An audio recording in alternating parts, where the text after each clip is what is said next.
Shalom, my name is Joseph Shulam, and I am the retired founder of Netivyah Bible Instruction Ministry. And Israel has been now for 116 days at war, a very bitter war that started with a total failure of the Israeli military, police, and every other defense force that Israel had. In one day, 3,000 Palestinian Hamas terrorists invaded Israel,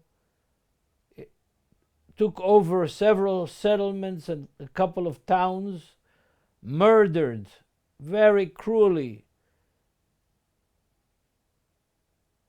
from babies to old women to grandmothers. Over 1,300 people were murdered. Some of them were decapitated. Women were raped, and during the rape they were mutilated while being raped and then shot. Horrible. Really worse than the Nazi behavior. And it was done by Arabs. And Arabs are, in a way, cousins. The father of the Arab nations are essentially Ishmael and Esau. And the other neighbors of the land of Israel are also relatives. The Moabites, the Ammonites, they're the children of Lot, the nephew of Abraham.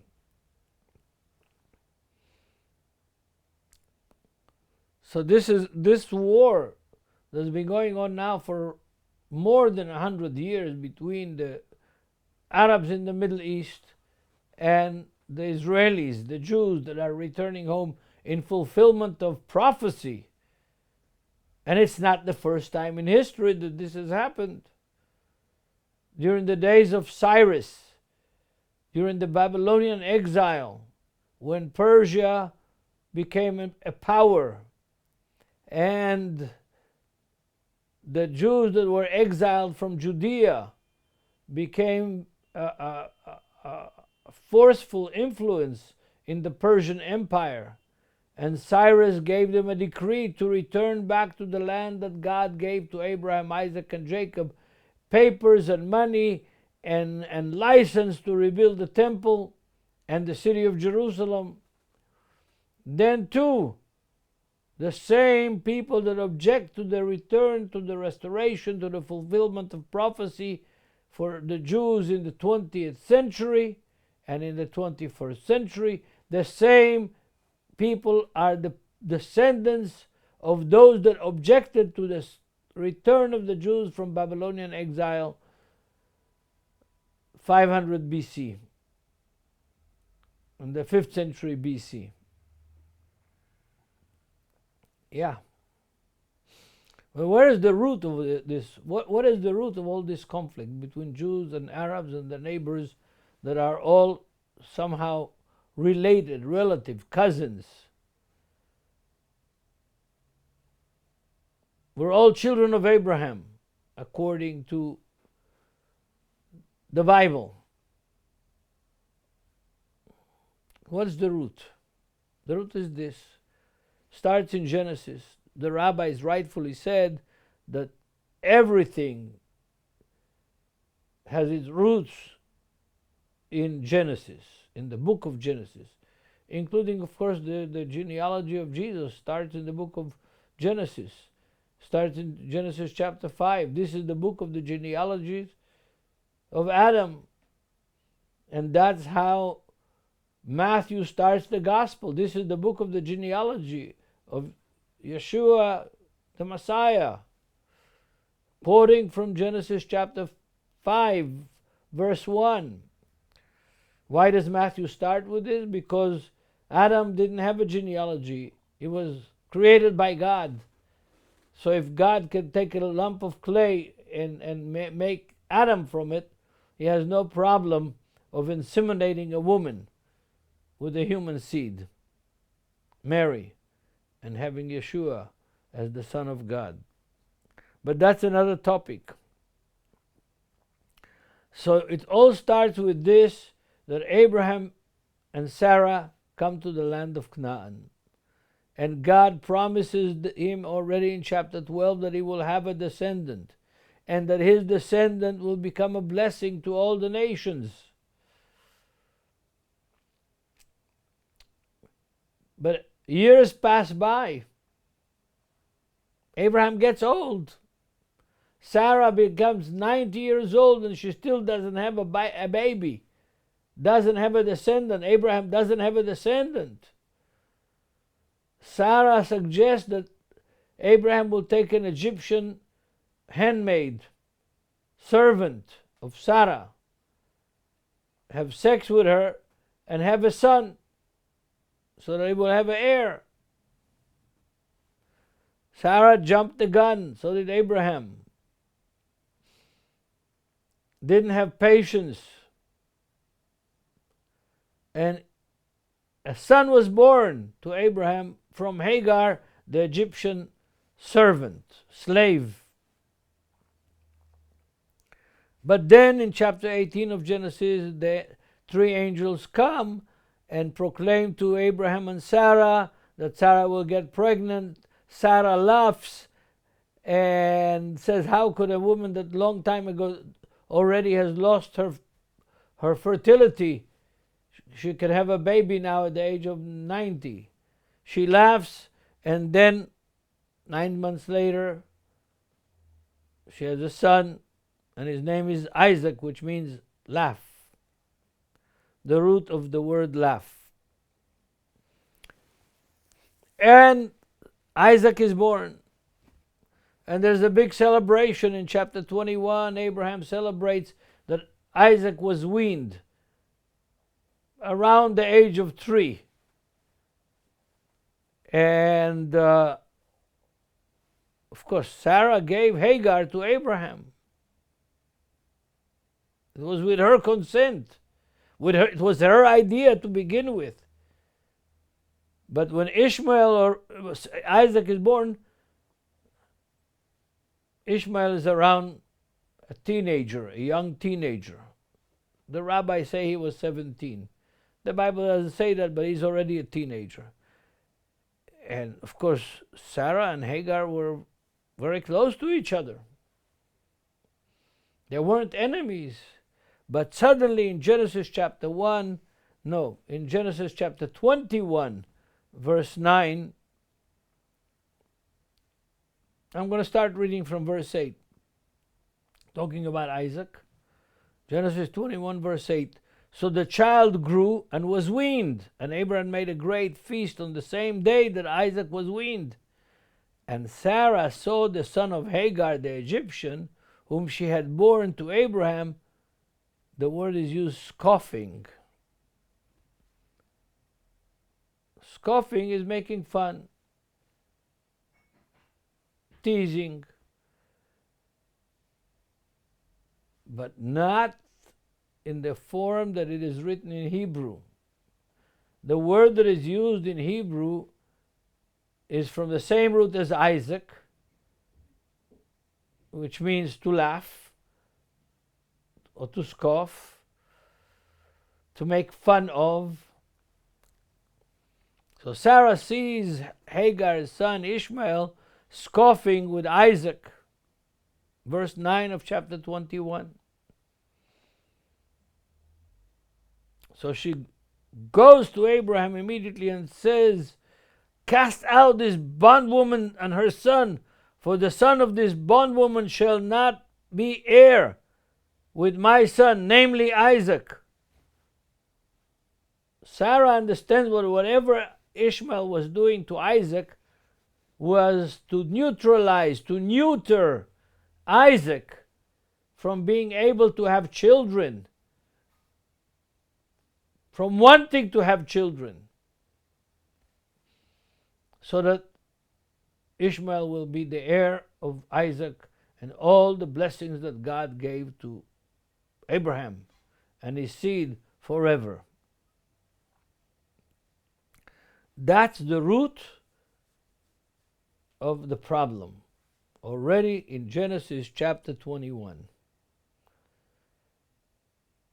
But the word that is used here in Hebrew in chapter 21 verse 9, metzachek, is a very interesting word. It's a very interesting word because it appears several times in the book of Genesis, and the context is always sexual. The proof of this is in several texts in the book of Genesis, but not only in the book of Genesis. The next time it is the story of Abraham with Avimelech, the king of Gerar, and Avimelech looks at Sarah and she's a beautiful woman. No, I'm wrong. Sarah was already dead. Avimelech looks at Rebekah, who was very young, the wife of Isaac, and he sees through the window that Isaac metzachek with his wife, having sex with his wife. Same word as Sarah uses here in chapter 21 verse 9 of Genesis. But that's not the only time. The next big time is actually in the book of Genesis still, and it is with the story of Joseph in chapter 39 of Genesis. Joseph has become the economos in the Greek Bible, in other words, the steward, the chief steward of Potiphar's household, trusted servant of a priest of On, Egyptian priest, running his whole house, a very powerful figure in Egypt. He was imprisoned in Egypt for many years. From prison, he was put in prison because of this accusation of the wife of his boss, of Potiphar, that he tried to have sex with his wife. And she says what happened, that he came and tried to. I'm going to read to you from Genesis 39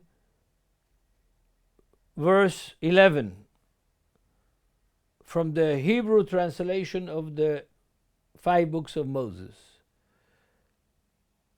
One such day he came into the house to do his work. None of the household servants being there inside the house. There was nobody in the house except Joseph and the wife of Potiphar. The next verse, verse 12. And she caught hold of him and of his garment and said, "Lie with me." But he left his garment in her hand and got away and fled outside. Joseph.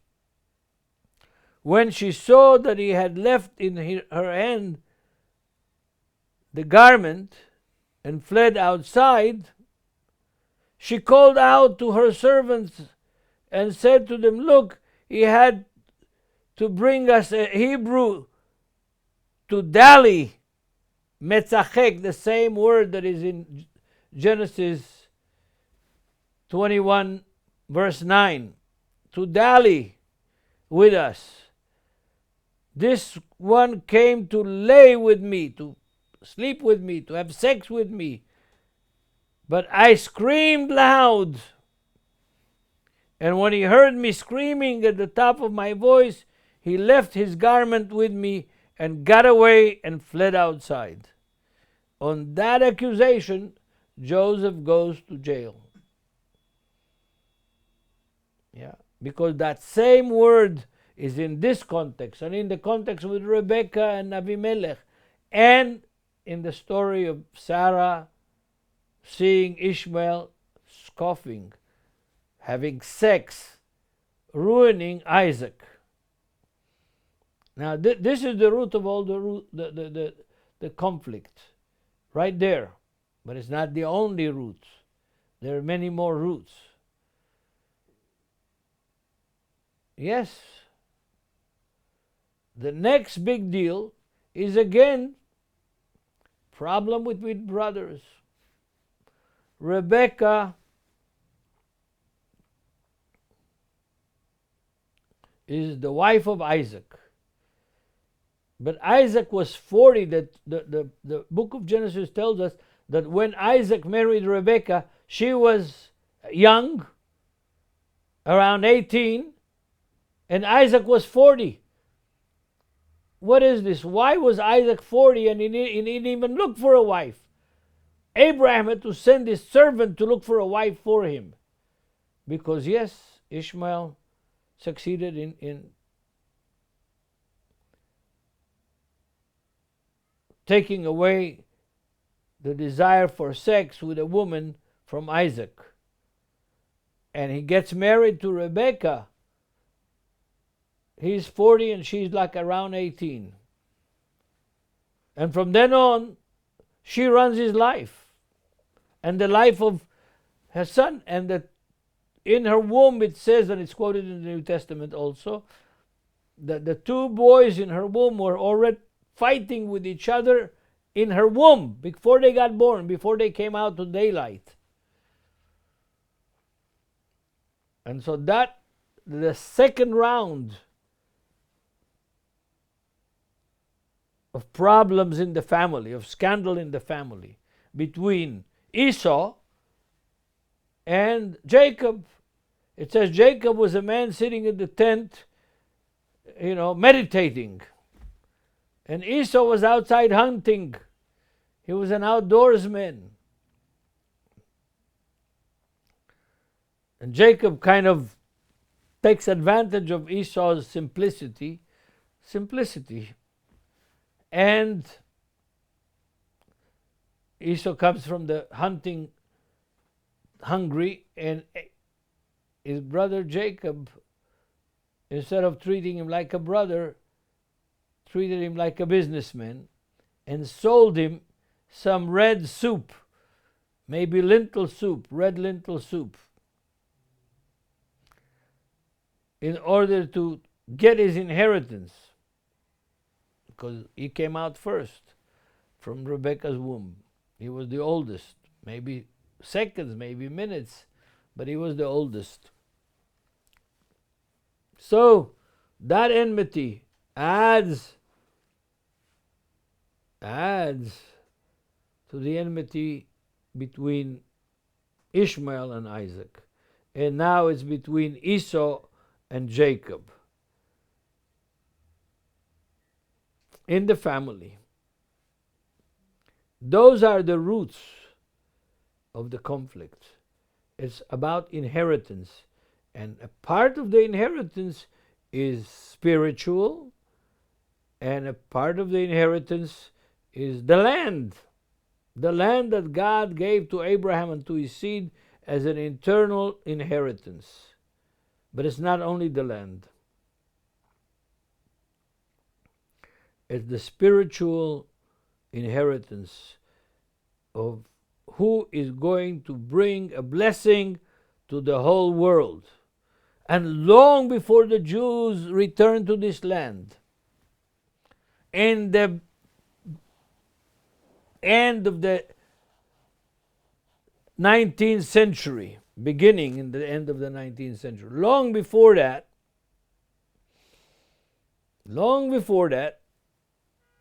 the Jews and the Arabs were already at each other's with hate. But not always.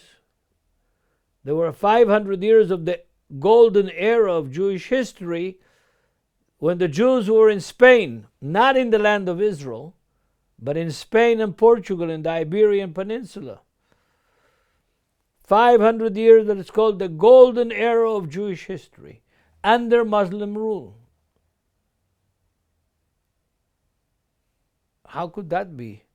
I mean, Maimonides, the great rabbi Moshe ben Maimon, was the medical doctor of the caliph that ruled from the Atlantic Ocean, the 1040 parallel, all the way to the Pacific Ocean, the biggest empire ever, and one of the richest empires ever, was Arab. And the Jews were the administrators of that empire.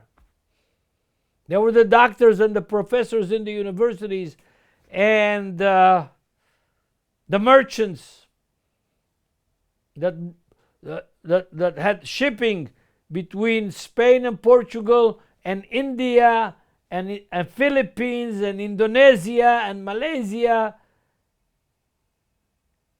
all the way to Asia and the Pacific Ocean. Yes, a Jewish woman, Hebrew name Esther Nasi, the Christian name because she was forced to convert to Catholicism, like all the Jews in the Spanish and Portuguese empires. She was Dona Gracia. She became a widow at the age of 22. She had a daughter that when her husband died, and she and her daughter and her sister created the Dutch West Indies shipping company that brought Jews from Spain to Portugal and then from Spain to India. There are two provinces in India, Goa and Kerala, that were there is a lot of hidden Jews there with names like Pinto, De Costa, Alvarez, Nunes, Miranda, Mendez, Diaz. You see Indians talking like that, shaking their head, talking like that, but they're Jews, hidden Jews that ran away to Asia.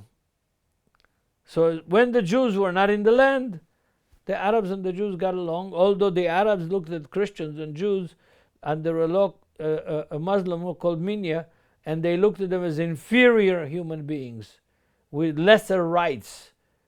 And as long as the Jews and the Christians were happy to have lesser rights than the Muslims, then they got along just fine. The only problem is that Israel doesn't take lesser rights than anybody and shouldn't. The Arabs have equal rights in Israel. The Druze have equal rights in Israel. The Christians have equal rights in Israel. So those are the historical roots, but that doesn't end there. It doesn't end there, because we had another time when Jews were in exile, and they came back. That is, the Jews were sent to exile by God to Babylon. We have the book of Daniel that was written in Babylon. We have the book of Ezekiel, prophet, written in Babylon. We have the stories of Shadrach, Meshach, and Abednego, the three Hebrew children that were cast into the furnace, and came out alive. So Cyrus came into power. We have that record in the book of Isaiah, and he gives the people that were in the highest offices in the Persian Empire, Ezra and Nehemiah. Nehemiah was like the prime minister of the Persian Empire in the days of Cyrus. He gives them a lot of money and sends them back to the land of Israel and to Jerusalem to rebuild Jerusalem and to rebuild the wall. They came with authority from, like, it would be comparable to United States. Comparable to United States. And we can read the text from Nehemiah. We'll go to Nehemiah now. Nehemiah. And we'll go to chapter 2 of Nehemiah. Chapter 2. And we'll go to verse 19 of Nehemiah chapter 2. Nehemiah, Nehemiah in Hebrew, chapter 2 and verse 19. And let's read what happened. They came with authority from the most powerful country in their day. No, I'm still in Genesis. What is this? Nehemiah. I'm having trouble today. Chapter 2 of Nehemiah and verse 19. Okay, I'm reading to you from Nehemiah. This is the return from the exile the first time. But when Sanballat, the Horite, and Tobiah the Ammonite, official, and Geshem the Arab heard of it, heard that the Jews are returning, that are rebuilding Jerusalem, they laughed at us, despised us, and said, "What is this thing that you are doing? Will you rebel against the king?" I mean, they don't realize that the king sent them. So they're already objecting to the return of the Jews to the land of Israel the first time when there was a return from the exile. But that's not the only time. In Nehemiah chapter 4, let's go to Nehemiah chapter 4, verse 1. Chapter 4, verse 1.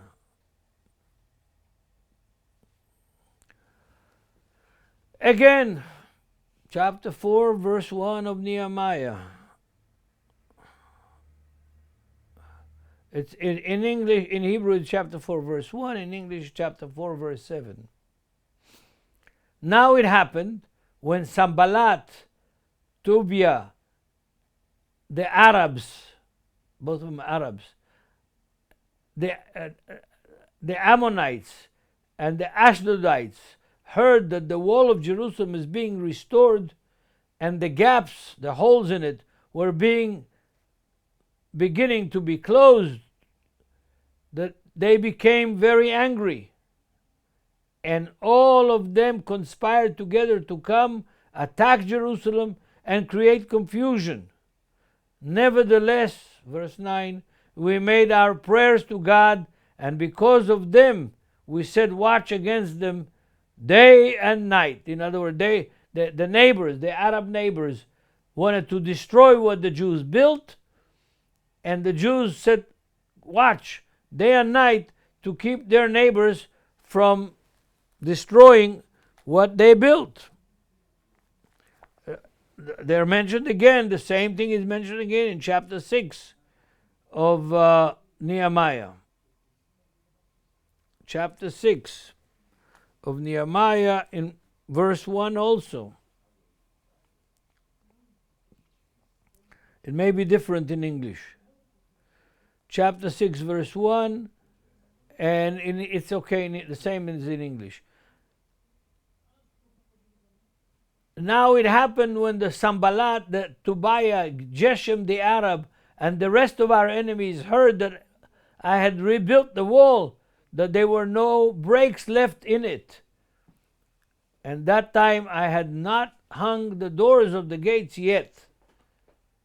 And Sanballat and Geshem sent to me, saying, "Come, let us meet together among the villages in the plain of Ono." But they thought to do me harm. They tried to trap Ezra and Nehemiah to come in.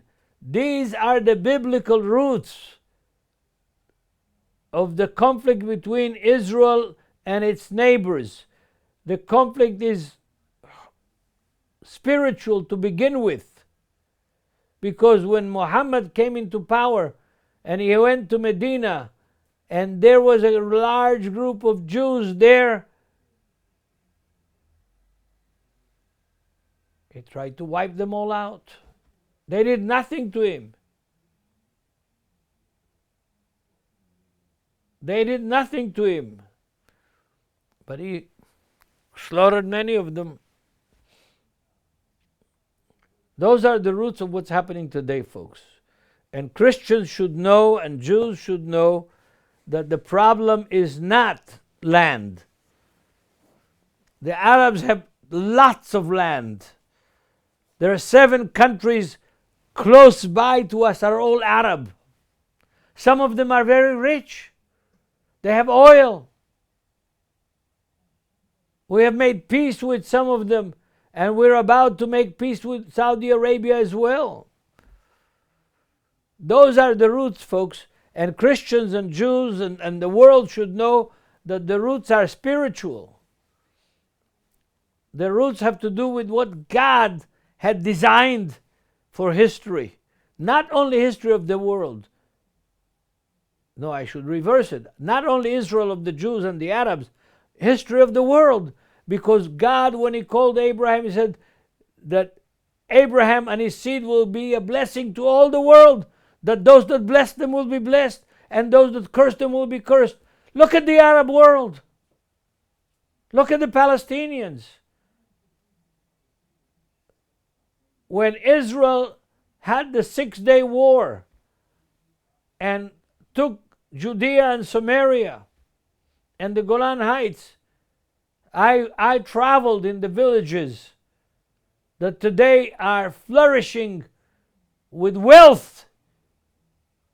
Private people built themselves houses that are 5-6 stories tall, driving Mercedes cars, and better than Mercedes as well.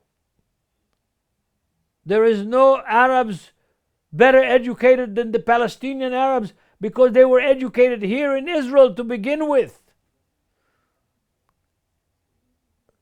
The doctors in the hospitals of Israel are at least 30% Arabs that were trained in Israel, maybe in Italy as well, maybe in Romania.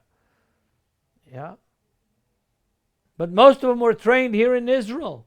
We have believers, brothers who are Arabs, who studied here in the Hebrew University, in the Hadassah School of Medicine. And they are very successful doctors in America right now. You should know, my dear brothers and sisters around the world, that the problem is spiritual from the beginning, when Ishmael tried to neuter Isaac from preventing him from having children that will carry on the promises that God gave Abraham, his father, to the end of history, to Revelation chapter 22, when there will be a new Jerusalem with the names of the 12 tribes on the gates.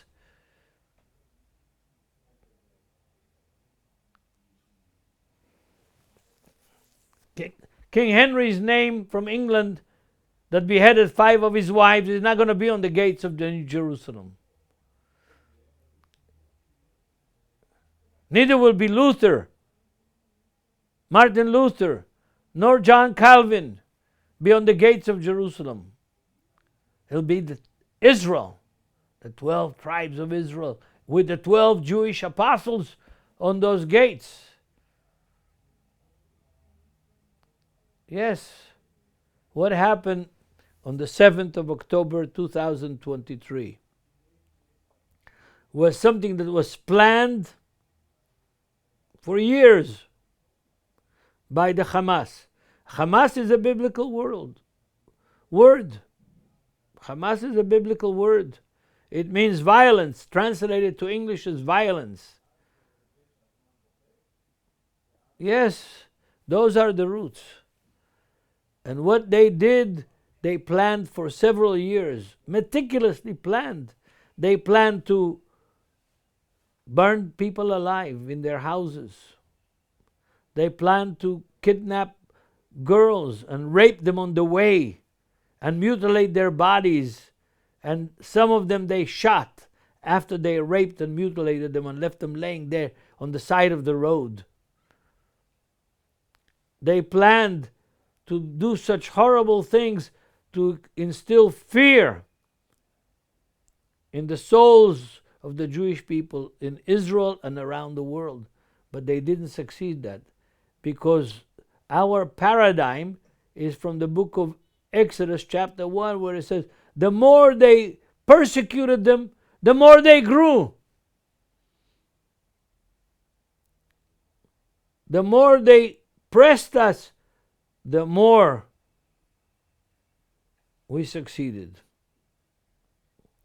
The stories coming out of Gaza are absolutely horrible.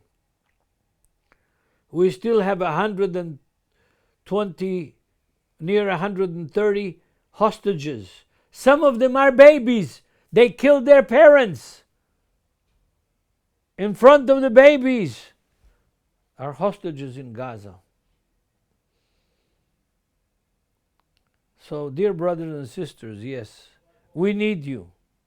We need your prayers more than anything. But we also need your financial help. If you're Americans and you need tax credit, go to Netivyah in the United States, make your contribution there. You can see it on the prayer list. There's a button for contributions in Israel for those that don't need tax credit, and there's a button for contributions in the United States for those who do need tax credit from the United States. Press the button. If you're American and you need tax credit, press the button for support, because we have given literally millions of shekels, which means also probably close to $2 million of equipment. The office here next door to this studio was full, and still is at least half full, of equipment. I just saw very high-tech flashlights that they put on the helmet. We gave hundreds of helmets, contributed for the soldiers from Taiwan. Hundreds of warm clothes, jackets, and socks, and whatever, to keep the soldiers that are up in Hermon, where there is now about 1 meter snow covering the mountain. And our soldiers are guarding there. And sorry to say, the Israeli army kind of neglected. They were dealing with internal problems for several years that our government was dilly-dallying with, trying to neuter the Supreme Court of Israel, so they have absolute control. Yes, but God is great, and He prevented that. And one of the ways that He prevented that, and forced the people of Israel to reunite as a nation, to bond together again by the pressure of the war and the hatred of our enemies, has produced love between each other. Sephardic Jews, Ashkenazi Jews, including the Druze and the Arabs who live in the land of Israel, have bonded, are serving in the Israeli army, and they have also fallen as victims of this war. Both Druze and several Arabs have. Yes. Stand with Israel. Fight for Israel. Because the future, not only of the Jews in the world, but of Christianity in the world, depends on God fulfilling His promises to Israel, and the Messiah returning to Jerusalem, not to Palestine, not to Hamastan. Yes, it's for you, dear brothers and sisters, that God has restored the Jewish people back to the land so that they can have Jerusalem as their capital and prepare it for the return of the Messiah. We all look forward to gather around the throne, singing the song of Moses and the song of the Lamb. Together, Jews and Gentiles and men of every race and every color, gathered in Jerusalem, coming every Sukkot, sending emissaries from every country and a country that their emissaries are not going to come in Sukkot and celebrate with Israel will not have rain, according to the last chapter of Zechariah, chapter 14 of Zechariah. So stand with us. Support what Netivyah is doing. Even before this war, we were feeding hundreds of families for years. Top quality food.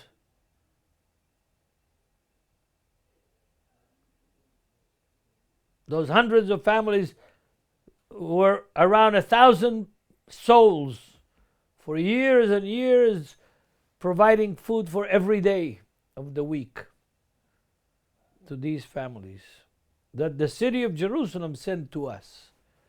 Yes, this is my plea to all of you. And these are the roots of the war. It's a spiritual, a battle for who is going to inherit God's promises, or who is going to destroy. And that's what the Muslims in Hamas want to do. Destroy God's plan for the salvation of the world. It's not a small thing. It's a big thing. God bless all of you. And please, I very seldom ask for support. This is very unusual for me. But now I'm asking. Contribute. If you need tax credit, contribute to Netivyah USA or Netivyah International. And if you don't need tax credit from the rest of the world, contribute to Netivyah in Jerusalem. It all goes to the same place anyway. So God bless all of you, and thank you. Thank you for praying for us. Stand with Israel. Amen.